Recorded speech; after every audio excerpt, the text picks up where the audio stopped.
Même 2 jours, j'ai commencé à courir. Beaucoup. Il y a problème de genoux. Genoux me fatigue beaucoup même. Donc maintenant, je cours beaucoup. Oui, maintenant ça va. Et puis, je bois beaucoup d'eau. Bonjour à tous, bienvenue à Sport et Santé. On parlera aujourd'hui de ce duo gagnant qui fait du bien à notre corps et à notre âme. Sport et santé. Ce n'est pas que pour les athlètes, ni pour les salles de gym. C'est aussi pour vous, pour moi et pour chacun de nous. Ensemble, avec le docteur Amoninda, nous allons tout vous donner pour être au mieux de votre forme. Allez, vous êtes prêts à bouger? C'est parti.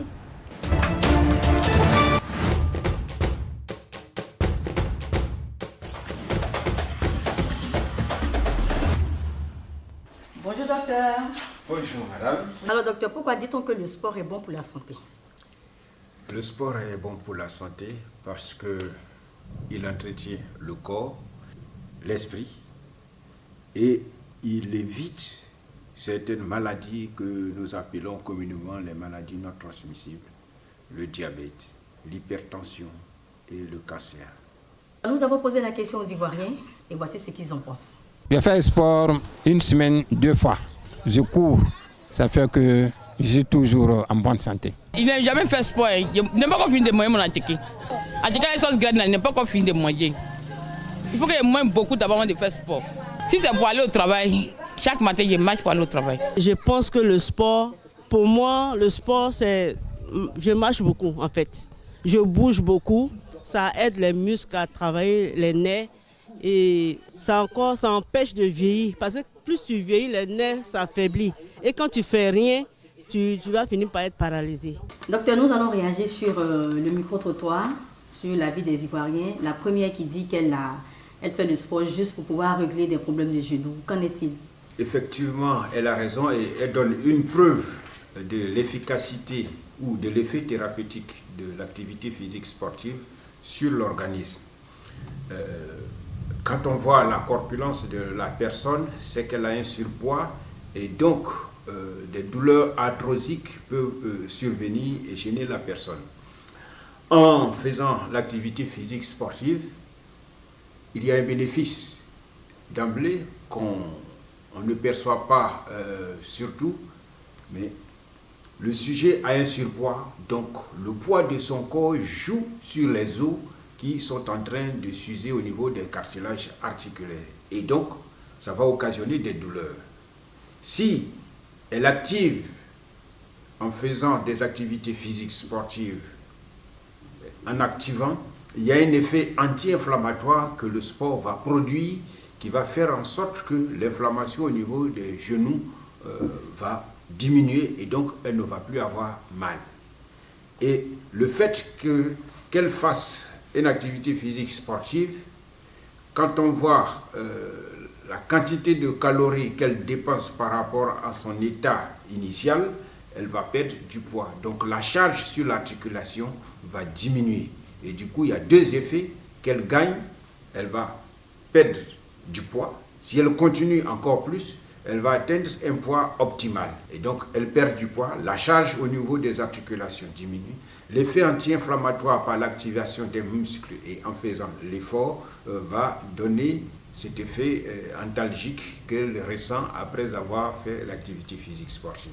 Une activité physique est forcément sportive? Non, une activité physique n'est pas forcément sportive.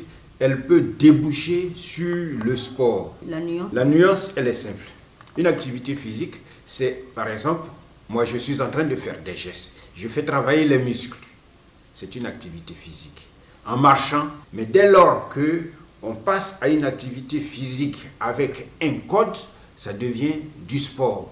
Marcher pour atteindre en 10 minutes 5 km par exemple, là on fournit un peu plus d'efforts, il y a un code, il y a des règles. Et donc marcher tous les matins pour aller au travail, ce n'est pas faire le sport? Ce n'est pas du sport, mais c'est une activité physique qui fait dépenser de l'énergie et donc elle est bénéfique à la personne. Il y a une dame qui a dit qu'elle marche pour aller au travail. Oui. Il y a 2 bénéfices déjà qu'on peut tirer de cela. Elle n'a plus besoin de réveil neurologique et musculaire. Elle est réveillée, elle marche, elle s'habille et elle marche pour aller au travail. En marchant pour aller au travail, il y a une certaine quantité d'adrénaline qui va être produite par l'organisme. Et donc, elle va rester en éveil. Et elle sera beaucoup plus apte et prompte à réagir, à avoir une motivation pour le travail que celui qui est venu en voiture et qui est assis et dont les neuromoteurs ne sont pas encore réveillés. Et quelle est donc la durée minimale d'une activité physique sportive? La durée minimale d'une activité physique sportive dépend de la tranche d'âge. Conventionnellement, ou au niveau de l'OMS, on recommande 1 heure d'activité physique sportive de 5 ans jusqu'à 14 ans, au moins 1 heure d'activité physique ou d'activité physique sportive par jour. Mais les sujets adultes, dès la 35e année, l'activité physique, le temps qui est recommandé, c'est 150 à 300 minutes par semaine. Ce qui veut dire que tout le monde peut faire le sport. Oui, tout le monde peut faire du sport, tout le monde doit faire une activité physique et tout le monde peut faire du sport. Il suffit de savoir s'orienter et savoir encadrer. D'accord. Et quel type de sport vous conseillez pour les enfants, pour les adultes et puis pour les personnes âgées?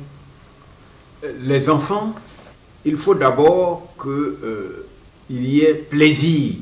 Donc il ne faut pas obliger à faire une activité physique sportive. Là où il trouve son plaisir, on l'encadre pour qu'il puisse faire cette activité physique sportive.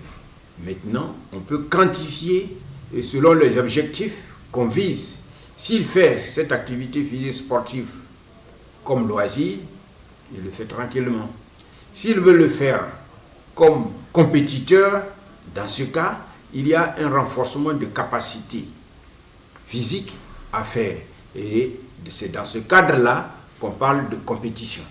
Et là, ça sera une activité physique sportive de façon intense et régulée dans la préparation avec le préparateur physique et son coach. D'accord. Le sport peut-il jouer un rôle dans la prévention ou la guérison de certaines maladies? Oui, c'est primordial. L'activité physique sportive se trouve pratiquement au centre du traitement de la majorité des maladies. Nous laissons tomber les maladies infectieuses. Par exemple, pour un acte chirurgical, il est reconnu au niveau international dans les écrits que un sujet qui ne serait-ce que 10 minutes d'activité physique sportive par jour avant l'acte chirurgical, d'abord minimise les risques opératoires et diminue le temps d'hospitalisation. Donc du coup, on gagne. Dans les études, c'est 3 000 € environ que le sujet gagne au niveau de l'économie de la santé. Et donc, ça a un apport pour la préparation. Dans les soins, si on associe une activité physique sportive ou une rééducation ou une réadaptation, comme vous le voyez dans cette salle, le sujet, il va gagner en plusieurs choses parce qu'au niveau musculaire, il va produire un certain type d'hormone qui va réguler le taux de sucre qu'il a dans le corps. En renforçant les muscles, il gagne en tonicité. Et cette activité physique sportive va améliorer l'absorption des médicaments qu'on va lui donner. Et ça fait que l'effet thérapeutique du médicament sera beaucoup plus, sera meilleur par rapport à un sujet qui est sédentaire. Au niveau psychologique, le sujet va avoir un bien-être psychologique, il va avoir une estime de soi. Donc nous gagnons en faisant une activité physique sportive, bien qu'on soit malade, et ça s'adapte. Par exemple, cet appareil, un sujet assis dans son salon, il pédale. Ça permettra de mentionner la quantité d'énergie que le sujet dépense, le parcours juste dans cet exercice. Donc, il y a plusieurs types d'activités qu'on peut faire pour améliorer son état de santé, bien qu'on soit malade. Et si on n'est pas malade, on tombe dans un autre cas. Et c'est là que découle l'effet de la prévention pour ne pas être malade, l'effet de la prévention primaire quand on est malade, et puis l'effet de la prévention secondaire pour que notre état s'améliore vite et pour qu'on ne redevienne plus malade. Pour vous qui êtes médecin spécialisé dans le sport, quel est votre rôle chez les sportifs? On a une activité d'abord préventive et curative. La prévention, c'est de pouvoir évaluer l'état de l'individu qui veut faire une activité physique sportive ou pratiquer du sport. Donc, ces appareils que vous voyez nous permettent de pouvoir évaluer la capacité cardiaque de l'individu. Il y a des dynamomètres qui permettent d'évaluer la force musculaire de la personne. Et puis, on a aussi la possibilité de faire ce que nous appelons l'épreuve d'effort, soit sur une bicyclette. On peut le faire aussi sur le tapis roulant. À partir de là, on calcule la capacité ventilatoire de la personne. Dès que cela est fait, il y a un enregistrement électrocardiographique, c'est-à-dire la marche du cœur à l'effort, pour savoir si le sujet ne réagit pas mal au cours de l'effort ou s'il peut réagir mal au cours de l'effort. Ceci permet de déterminer la capacité de la personne. Il y a aussi l'échographie cardiaque qu'on appelle normalement échodoppler cardiaque, qu'on fait aussi à l'effort pour pouvoir visualiser la réaction des muscles cardiaques et des valves et tout ce qu'il y a dans le cœur, pour pouvoir évaluer et savoir s'il ne va pas avoir de mauvaises réactions à l'effort. Et après toute cette batterie de tests, il y a aussi des examens de sang. C'est là que voir l'aptitude médicale de l'individu à pratiquer une activité physique sportive ou une compétition précise. Maintenant, selon le sport que le sujet peut pratiquer, il y a une orientation à faire, il y a un renforcement musculaire à faire, parce que celui qui doit travailler, jouer au basket, il utilise les membres inférieurs pour pouvoir faire son bond, mais il a aussi les bras qui lui permettent de pouvoir jouer d'adresse ou de force. Donc il y a, selon la pratique sportive, il y a un groupe musculaire qu'il faut développer et renforcer. Et pour un sujet malade à qui on a diagnostiqué un diabète, à qui on demande de faire le sport? Voilà. Dans l'élément visuel que nous avons regardé, il y a une des dames qui disait que elle mange bien son attiqué et puis après elle va pratiquer. Elle mange beaucoup d'abord avant de pouvoir faire le sport. Parce qu'elle va dépenser de l'énergie, donc elle se dit qu'il faut manger. C'est vrai qu'il faut manger pour aller faire du sport, mais il y a un temps, un délai pour pouvoir faire le sport. Il ne faut pas manger et puis systématiquement, sans avoir digéré, on s'en va faire du sport. Il faut avoir digéré avant d'aller faire le sport. Donc le diabétique tombe dans ce cas. Il ne peut pas ne pas prendre son médicament et ne pas prendre son petit déjeuner ou son déjeuner et puis aller faire le sport. Il mange, il prend son traitement et puis il peut faire son sport. Il y a des sportifs diabétiques qui ont gagné des compétitions. Et d'ailleurs, l'activité physique sportive que le sujet fait lui permet aussi de réguler sa glycémie. Donc ce n'est pas contre-indiqué. Il peut faire une activité physique sportive sous surveillance. Et après, il y a une éducation thérapeutique à faire par le médecin qui permet au sujet de s'auto-surveiller et de s'auto-contrôler. On ne peut pas dire qu'il y a un sport spécialement dédié, parce qu'en matière de pratique sportive, il y a le plaisir et l'intérêt de l'individu qui prime. Il faut pouvoir l'encadrer. Mais il y a certains types de sports qui sont contre-indiqués chez certaines personnes pour minimiser les risques. La plongée sous-marine qui n'est pas indiquée pour un sujet épileptique, par exemple. Ok. Voilà. Et même le sujet asthmatique, il peut faire du sport sous condition. Il faut qu'il prenne son traitement. Maintenant, si ce sujet doit pratiquer le sport en compétition, au préalable, il y a des examens nécessaires qu'il faut faire pour prouver qu'il est effectivement asthmatique. Et il faut faire une demande d'autorisation à usage thérapeutique de son médicament anti-asthmatique. Est-ce qu'il y a des risques pendant une activité physique sportive? Les risques sont minimes et minimisés. C'est pour ça qu'il y a le suivi médical, il y a des spécialistes en biologie, médecine du sport, des spécialistes en cardiologie du sport. Ceux-ci existent pour pouvoir minimiser les risques. Quel est votre avis sur les tendances actuelles comme le fitness extrême ou le marathon? Le fitness rentre dans le cadre d'une activité physique et sportive, puisque la seule différence avec le sport que nous connaissons, c'est la musique qui accompagne les pas ou les mouvements que les gens font. Il y a le step, il y a des renforcements musculaires, il y a l'étirement que les gens font au niveau du fitness. Donc, c'est une activité physique sportive.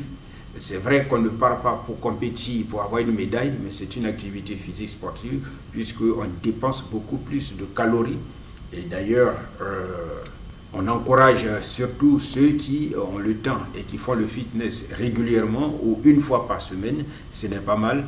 Mieux vaut en faire que de ne rien faire. Le marathon est un sport d'endurance parce que le semi-marathon, c'est sur une vingtaine de kilomètres déjà qu'il faut courir. Et puis le marathon, les gens vont jusqu'à 40, 42 kilomètres, etc. Quels conseils donnez-vous aux personnes âgées ou atteintes de maladies chroniques qui souhaitent faire du sport et même chez les femmes enceintes? Je prends la dernière partie de la question. La femme enceinte a besoin d'activité physique et d'activité physique sportive pour se préparer à l'accouchement. Et donc, plus elle sera active, plus il y aura une meilleure circulation fœto-maternelle entre la maman et le bébé qu'elle porte. Plus elle sera active, mieux les muscles vont fonctionner, les abdominaux dont elle en aura besoin pour pouvoir accoucher aussi vont mieux fonctionner. Un sujet malade, il a besoin de pouvoir réactiver la circulation sanguine et transpirer, pouvoir faire circuler le médicament qu'il a pris dans l'organisme pour que ça atteigne sa cible et fasse son effet. Le sujet âgé, si vous remarquez, et les sujets âgés au-delà de 65-70 ans, il y a certaines personnes, la majorité d'ailleurs, qui souffrent de douleurs arthrosiques. Et le matin, le réveil est difficile, ils ont mal un peu partout.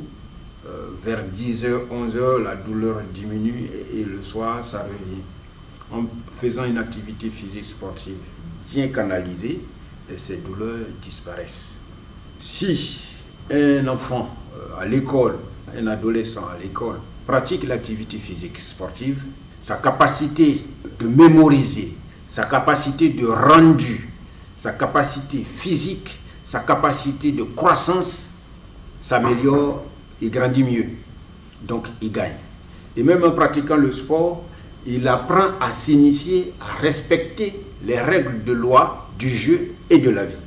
Si nous prenons le sujet adulte, le sport va lui permettre d'abord d'être beaucoup plus jovial qu'il n'était. Ça va lui permettre de pouvoir avoir un bon sommeil. Ça régule le sommeil. Et c'est au cours du sommeil que le cerveau se nettoie.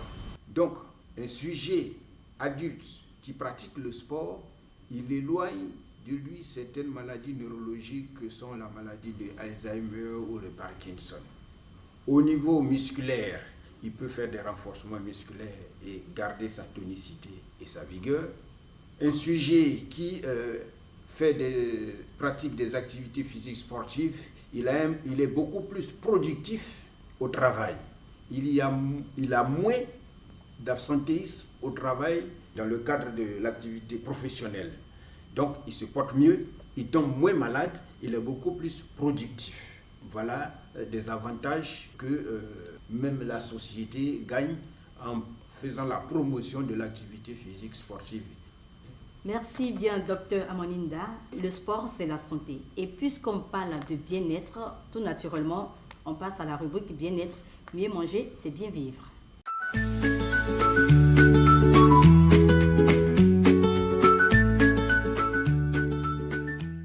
Aujourd'hui, on part à la découverte d'une épice magique, toute simple et pleine de vertus, la cannelle. Utilisée depuis l'Antiquité, la cannelle ne fait pas que parfumer nos plats. Elle booste la santé et apaise le mental. Voici 3 bienfaits de la cannelle. Elle régule la glycémie, elle a un effet anti-stress, elle booste la mémoire. Pour réguler votre glycémie, prenez un peu de cannelle après le repas. Cela aidera à stabiliser la glycémie. Vous verrez que vous aurez moins de coups de fatigue et moins d'envie de sucre. Pourquoi dit-on que la cannelle a un effet anti-stress ? Le parfum chaud et épicé de la cannelle stimule les zones du cerveau qui sont liées à la détente. Ajoutez-en à votre tisane, cela vous fera énormément de bien. La cannelle booste la mémoire. Des études montrent que consommer de la cannelle améliore la concentration et la mémoire à court terme. C'est idéal pour nos journées chargées. Vous voyez que parfois, le bien-être commence par une simple épice. La cannelle, c'est un peu de chaleur pour le corps et pour l'esprit. À la semaine prochaine pour un nouvel instant bien-être. Mieux manger, c'est bien vivre. À présent, place aux astuces.